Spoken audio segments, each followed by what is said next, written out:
research production, and I am indeed going to start with this.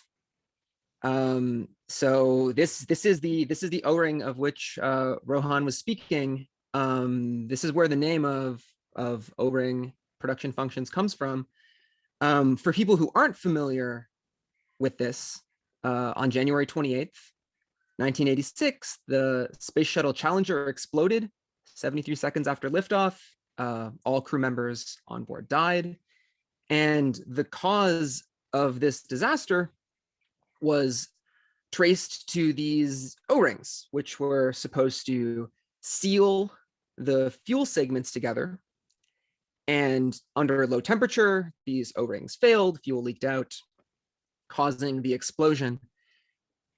And one thing that's kind of interesting about this disaster is 99.9999% of the parts in the space shuttle worked perfectly.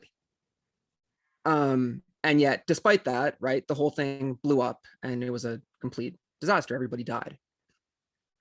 And so, based, sort of motivated on this idea, Michael Kremer in 1993, an economist who's at the University of Chicago now, proposed this general idea of O-ring production functions. And this is what they are. So it's, imagine that you have some production process, consists of a series of tasks. You're going to do them in sequence. And imagine that failure at any task along that sequence will dramatically reduce the final value of whatever it is that you're producing.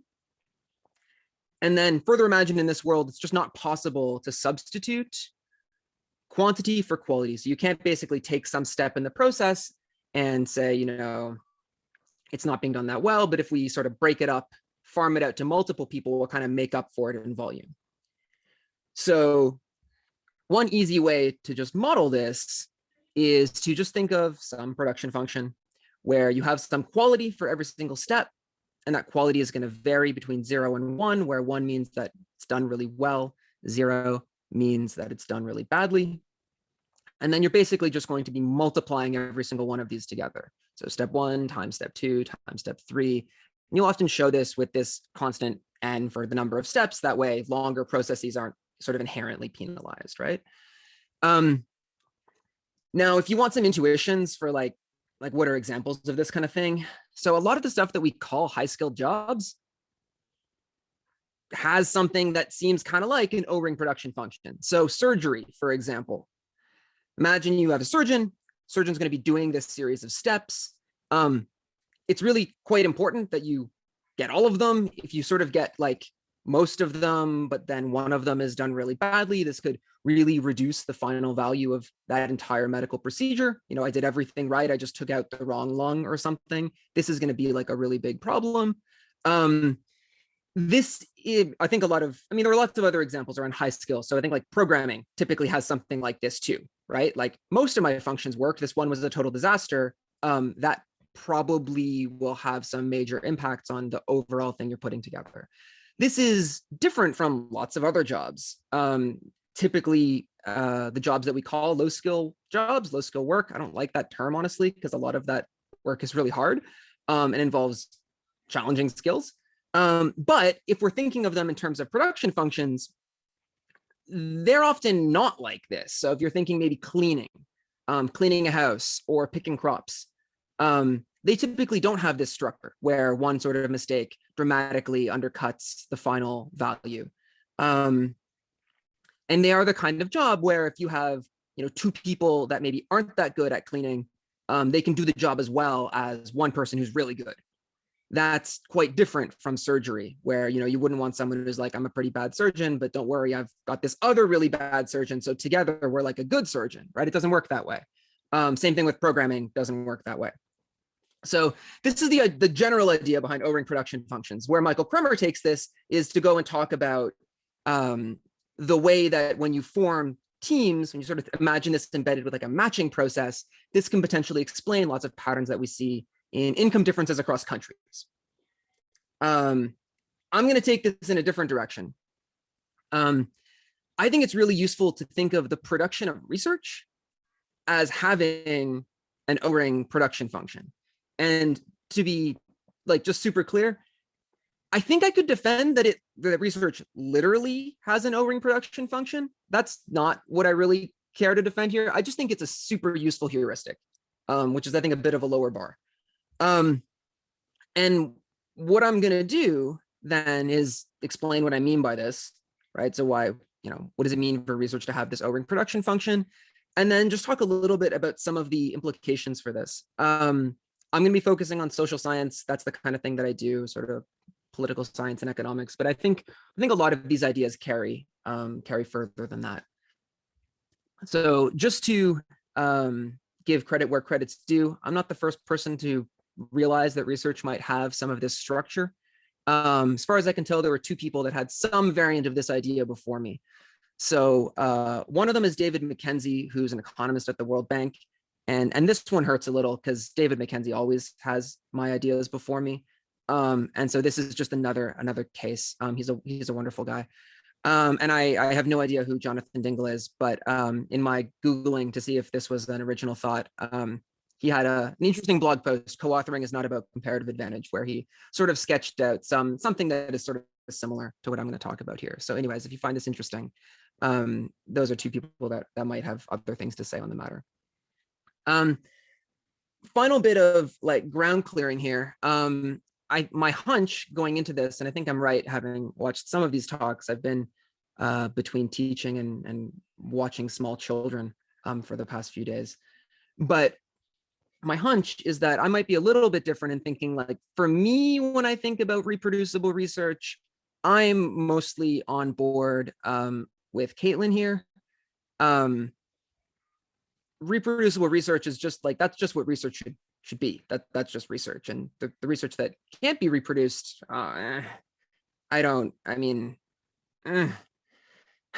So I'm going to try to be a little bit more nuanced on the next slide, but I think that fundamentally, for me, this is what I want to communicate around when I say reproducible research, what I'm talking about. Okay.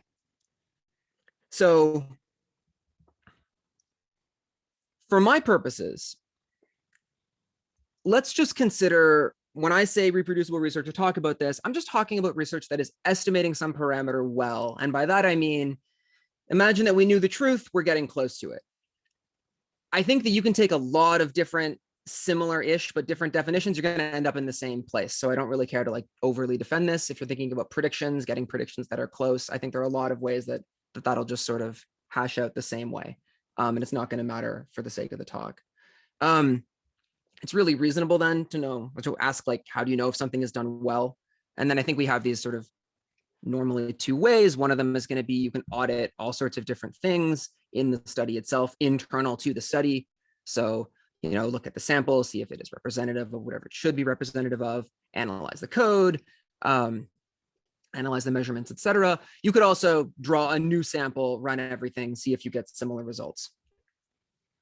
I fully buy it that there are often really important distinctions to be drawn around like replicable versus reproducible, etc. That can all really matter. For me right now, it just isn't, for me, that is not what I'm fundamentally caring about. I think when we care about something like code quality, we usually care about it as like a means to an end. At least if you're a social scientist doing applied social science, you care about that as a means to an end. The end is fundamentally what I'm like most concerned with. So, okay, with that said, and again, this isn't me making claims for anyone else's understanding of these terms, just so you're on the same page with me. If we then think about research, I think it makes sense to think that the final quality of the answers that we're producing, think of it as like an estimate of a parameter. It's fundamentally coming from this interaction between a large number of inputs into the work, where there are really strong complementarities between all of the parts. So you could think of this as theory, measurement for whatever your key things are, the research design, if you're trying to do some, maybe estimate some causal parameter and you're dealing with observational work, right? So you have like a regression discontinuity or something like that, the quality of the code itself, and probably a lot of other things that I'm not thinking of. And I think the easiest place to see this is in the edge cases. So, you could imagine a study that is just perfectly executed, except for the fact that there's some horrible bug in the code that just gives your final estimate to just be like the number 3 or something like this, right? And that's going to be a really big problem. Everything else was really well done, but because of this one error, then it all kind of falls apart. And we've seen some of these before. Yeah, I guess I won't pick on papers. There have been papers that have had this sort of problem, right? Where and one error with code kind of like tanks a huge amount of the result, or some glitch in an Excel spreadsheet or something like that if someone did it there. You could also imagine a case, though, where the code is great, the measures are great, everything looks pretty good, except you're doing some kind of natural experiment, and it just turns out it's not quite the experiment that you thought it was. It doesn't balance your potential outcomes, and so then you just end up with bias, and potentially a lot of bias. Everything else was great. This one error really dramatically pulled your answer, away from the truth. So I think it's easiest in edge cases, but I think the middling cases also carry an enormous amount of weight, right? If you're thinking of that natural experiment, not balancing the potential outcomes really dramatically undercuts everything, even though maybe your measures are great, your theory is great, maybe you managed to somehow pre-register things, you kind of did everything right. This one component can then really just tank your ability to get the right answer. Okay, so say that I've convinced you that maybe it makes sense to think of the production of research as having this sort of structure where there are these strong complementarities, right? Like, then what's the payoff? Okay, so for me, I think that thinking this way can help me to think about where I should focus my attention on any given project. And so if you want a sort of quick intuition for how this can help us focus, just imagine that we have maybe 2 research projects and they have 2 parts. There's a high quality part and a low quality part. I realize you can't actually swap this around in research projects, but I promise this will make a bit more sense in a second. Just imagine that the quality of the high part is greater than the quality of the low part. And what this means, with some like high school math, right, is if we match the highs together and match the lows together, we're always going to end up with a better answer than if these things are mixed, because of this kind of O-ring situation, right, where the weakest link can really have these dramatically strong effects. And so, like in actual practice, I think what this can mean is if you think you have a project that has a great deal of potential because it's really strong on theory or it's really strong on research design, you really owe it to the project to invest really heavily in every other part of the project too. Matching high with high is like exactly what you want to do. And the flip side is also kind of true. When I now start thinking through early stage projects, if there's some part of the project that I think I can't really imagine how I would like bring it up to a high level of quality, I now have the realization that that's going to tank everything, and there's just no amount of like really good research design that can make up for the fact that it might have really crummy measurements. They're just not substitutes in that way. Another implication, and this is I'll phrase it negatively first, right? If someone has like maybe horrible code quality and they know it, it kind of wrecks the incentives for fixing anything else. But the flip side of that is also true, which is that fixing one thing makes it more worth fixing other things. The more that you are able to fix any given part along this, imagine multiplicative chain, the next thing that you fix will have a higher payoff. And again, I think when I think through how this can actually work in practice, that actually feels right to me. And the final thing is, I think maybe the most important, which is like a marginal improvement on a project will help most if that marginal improvement is put towards where the project is weakest. And that's really hard, at least for me, because I like to work on the parts that are fun. and the parts that are fun are usually the things that I'm a little bit better at. Maybe it's like on the edge of my abilities, but it's already an area where I'm kind of strong. And I think that's usually where like exactly where projects don't need work. So I want to spend a few minutes more on this because this touches on something that's become increasingly irksome to me in my discipline. So political science, but also economics, a lot of social science. And my hunch is this might generalize a little bit in maybe some interesting ways in this crowd. So my hunch is a lot of the people that are part of this are probably like really good on code quality. If you're someone like me who's a social scientist trying to get the right answers, that probably means that like your marginal research hour should go to something else. Maybe the flip is not the right way to put this, but like another implication that I'm not going to draw out at all, but I think that this way of thinking has really interesting implications for how you form teams to do research. Everything I'm talking about is stuff as if it's, you know, co-authored. I think if you're thinking about teams, this stuff applies in slightly different ways. But when I think about my own work, I often want to spend time on the things where I'm a little stronger, and I don't usually want to spend time on, for example, trying to come up with better measurements. And I think that that's a general problem with a lot of social science. And my favorite quote to talk about measurement problems, I'm not going to reference the paper because it's, you know, it's just not nice, but I do think a lot of our measurements have this feature. So this is a quote from Andrew Gelman. Again, speaking of a paper, it doesn't really matter which one, it applies to many papers. My best analogy is they're trying to use a bathroom scale to weigh a feather, and the feather is resting loosely in the pouch of a kangaroo that is vigorously jumping up and down.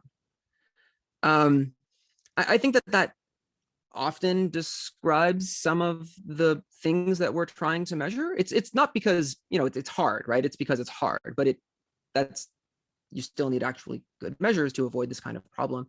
And what we have a tendency to do in political science, I've seen economists make this sort of argument too, is to basically say something like, well, it's true that our measurements aren't that great, and so we have a lot of noise in our maybe key independent variable and our dependent variable, but this just makes it like harder to get a result anyways, right? Because we're going to get some downward bias, and things will be less efficient. And so, you know, we're going to be in this kind of world where if we had like the ideal study, then we would get sort of the right effect, but we have this sort of higher bar to clear. And so if we find a result, then, you know, we can be even more confident that there's some sort of effect out there in the world. So this, I'm just showing a result here from a simulation by Gelman and Loken. This intuition roughly carries when you have large sample sizes. And so, yeah, sure, if you just add noise to an independent variable, you know, mean zero, just classical noise, makes it harder to find a result. This just like isn't true in small studies though. So if you look right on the left side, if you have a sample size of around 50, then just an enormous amount of the time adding noise is going to inflate your estimate. And if you imagine a situation on the right side here, if you imagine a situation where getting published is conditional on statistical significance, which like it is a lot of the time, depressingly, in that world, then adding noise is always inflating effect sizes, and sometimes like a very large amount, right? So in samples under 1,000, it's, you know, huge, 50, 60% larger. So my point isn't that, you know, everyone should just focus on, you know, making measures even stronger. It's that in the areas of research that I know best, I think that we don't take measurement very seriously. And I think that we do tend to take sort of theory very seriously, research design very, very much so. Code quality, maybe not. It's kind of, I don't even know where the standard would sort of be. If the standard is, well, if the standard is computer science, then no, we're nowhere near there. If the standard is, you know, ourselves 10 years ago, I think we're a good deal better. And I think that there's a lot of emphasis on improving that. So I think the improvement over time there looks really good, and the improvement over time on measurement just really doesn't. And I think if for our like fundamental goal is getting right answers, estimating parameters that are, you know, close to the true parameters, something like this, then it's worth remembering that all of this other stuff is a means, and those means are very likely having these multiplicative or interactive effects. So anyways, yeah, main takeaways for me in sort of framing things this way would be one, any horrible input can really mean it's not worth spending time fixing that they're less horrible inputs. The positive phrasing of this, I think, is this highlights for us that improving the weakest part of a project will have the highest payoff, and that fixing anything makes it more worth fixing other things. So yeah, anyways, that's me. That's what I want to say about O-rings and research production. And I do want to say thank you to Rohan and presumably other people who must have been involved in this, because this is a lot. So thank you so much for organizing this and letting me give this kind of oddball talk. I appreciate it. Thanks, Ryan. That was just wonderful. Shalane, do you just want to, you can just unmute yourself and read your question if you want. Sure. Yeah, I was really curious about the O-ring analogy in the social sciences. So I was just wondering what your thought is about, are there truly disastrous consequences to low quality research in social science? So I'm drawing this view from a recent paper I read that basically argued, there are fields where there's really close contact with the real world. If a civil engineer makes a mathematical error, then bridges fall down. But in some fields that some people in this call deal with, there isn't really that reciprocal pressure that nature applies to us. So I was just wondering what your thoughts are on that. Yeah, so I mean, I guess if I'm thinking of like O-rings as literally being explosions in the sky and then people dying, thankfully when we maybe like estimate something kind of incorrectly in the social sciences, often it's not the case that sort of spectacular disaster happens.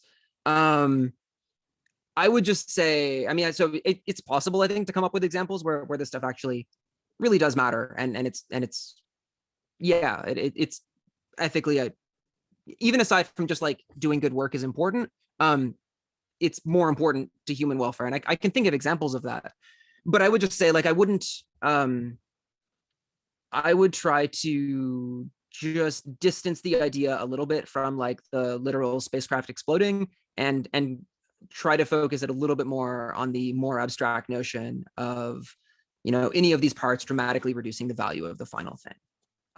And so I think that easily applies in the social sciences. I think it applies to most research that faces this kind of problem. But yeah, it doesn't, thankfully, it doesn't typically yield explosions. Yeah, I agree with that. Thank you, Ryan.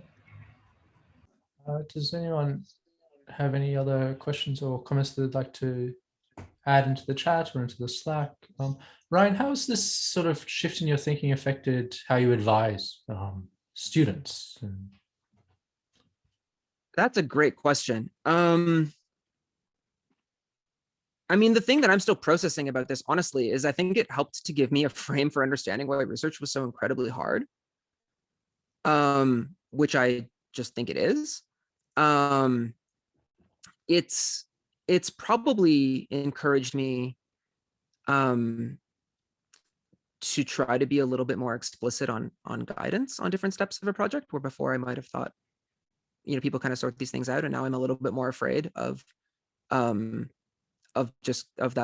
being as hands-off. And that's just a tough one for me in general, because my advisor was very hands-off with me and I loved it. And that's just a learning experience for me as I go, where I'm starting to realize, that's not a general thing.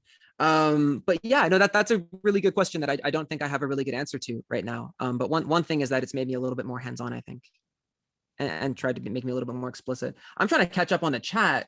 There's a lot all around the BS thing.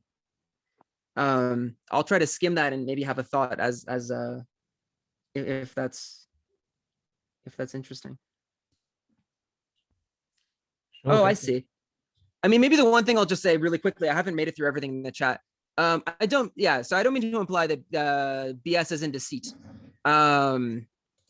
So to the extent that that people heard it that way, then that was unintended. Amy, who's actually been helping me with organizing this conference, so would also be interested. Amy, do you want to just? You mentioned briefly that something about like what this would mean for group work and collaborative work, and I was wondering if you'd talk a little bit more about that. What sort of addressing weakest points means in a collaborative context. Yeah, sure. So this is, I think, much closer to the original sort of Kremer idea. So if you take this sort of notion of these O-ring production functions and you imagine that like individual people do the tasks, so like people get these sort of quality scores. And then if you go one step further and you imagine that like everyone wants to be part of a production process that produces like a really high number, then what you end up with is positive assortative matching, where, you know, basically like the best people end up matching with the best people because everyone wants to work with the best people, and then second best matches second best, etc., all the way down. But because of this, because each group is embedded in this O-ring production function, then what that means is like relatively small differences in like the quality of people will have huge effects, because what you will see is the very best people match together and then are basically like parts of labs that can do this amazing stuff. And the people that are just a little bit worse match with the other people that are just a little bit worse. And that has the inequality across, say, labs is like much larger than the inequalities across people. And this is interesting because like we definitely see this sort of pattern across countries, and we see it across companies. And I think that we probably see it across labs. And that is exactly what you would expect to see if research had an O-ring production function.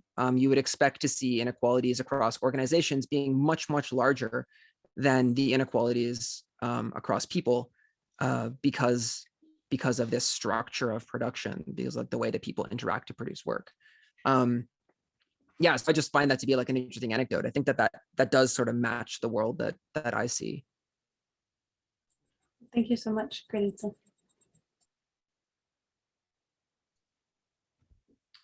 Are there any other questions for Ryan?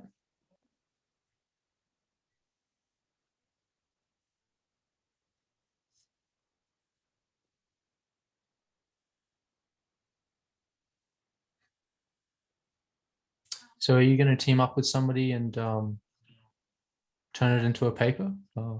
I can ask if you'd like a co-author, and then I can tell where you think I am on the. I would be honored. I don't know how you have time to possibly do like anything, given how much you're investing in like community building, which is amazing, and I end up like benefiting from that public good. But between that and like children and stuff, I'm just really impressed. So I don't know that if you want to take another paper on, you can send me a message later. Just having a go at you. I know. That's how Australians express affection.